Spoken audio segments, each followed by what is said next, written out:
इस चैनल पर दिखाई गई वीडियो केवल इंटरनेट से ली हुई जानकारी के आधार पर प्रकाशित की जा रही है। लड़की का गर्भधारण कैसे होता है? कोई लड़की अथवा स्त्री माँ कैसे बनती है? क्या होता है उसकी योनि में? कैसे कुछ महिलाएं पहले ही संभोग में माँ बन जाती है और कुछ नहीं? कैसे पुरुष के स्पर्म मादा के अंडे के साथ मिलन करते हैं? ये प्रश्न हमेशा ही मनुष्य के दिमाग में जिज्ञासा पैदा करते हैं। आज आप इस वीडियो में इन सभी प्रश्नों का उत्तर स्त्री में 2 ओवरी होती है। साधारणतया लगभग 28 दिनों के अंतराल से दोनों ओवरियों में किसी भी ओवरी में एक साथ अपने आप कई अंडे पकने शुरू हो जाते हैं, परंतु केवल एक अंडा ही अच्छी तरीके से पककर शुक्राणु के साथ मिलन करने योग्य बन जाता है और बाकी सभी अंडे सूखकर बेकार हो जाते हैं।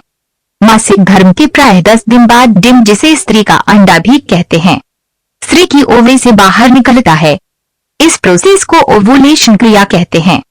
ओवरी में जो ही पका हुआ अंडा बाहर निकलता है, डिंबवाहिनी के सिरे पर मौजूद झूमते हुए रेशे उस अंडे को हाथी की सूंड की तरह पकड़कर नली के मुख छिद्र में डालकर अंदर धकेल देते हैं। जैसे जैसे अंडा डिंबवाहिनी नलियों में पहुंचता है, स्त्री की काम वासना बढ़ती चली जाती है। जिस दिन स्त्री का अंडा ओवरी को फोड़कर बाहर निकलता है, उस दिन स्त्री अपने आप को बहुत अधिक बेचैनी महसूस करती है। इस क्रिया के 2 से 3 दिन के बाद ही स्त्री की काम वासना ठंडी पड़ जाती है। जब पुरुष स्त्री के साथ संभोग करता है तो उसके स्खलन के समय वीर्य के साथ शुक्राणु योनि के अंदर चले जाते हैं। शुक्राणुओं को सबसे पहले योनि में मौजूद अमल में गोते लगाने पड़ते हैं, जिससे अधिकांश शुक्राणु तो यही मौत के घाटा उतर जाते हैं। कठिनाइयों का सामना करते हुए इन शुक्राणुओं को 5 या 6 इंच की ये छोटी सी यात्रा पूरी करने में और अंडे तक पहुंचने में 1.5-2 दिन का समय लग जाता है।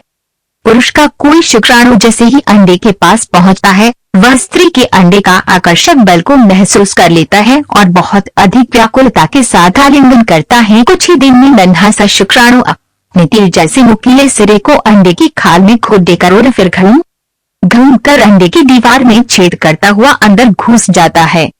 अंडे के अंदर शुक्राणु और अंडे के केंद्र का मिलन हो जाता है। वे मिलकर एक हो जाते हैं।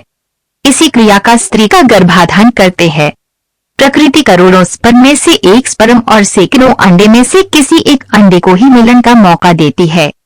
पुरुष के स्पर्म और स्त्री के अंडे दोनों को बहुत बड़ी प्रतिस्पर्धा से गुजरना पड़ता है, जिससे एक स्वस्थ बच्चे का जन्म हो सके, क्योंकि स्त्री के शरीर को एक बच्चा पैदा करने में बहुत अधिक ऊर्जा खर्च करनी पड़ती है।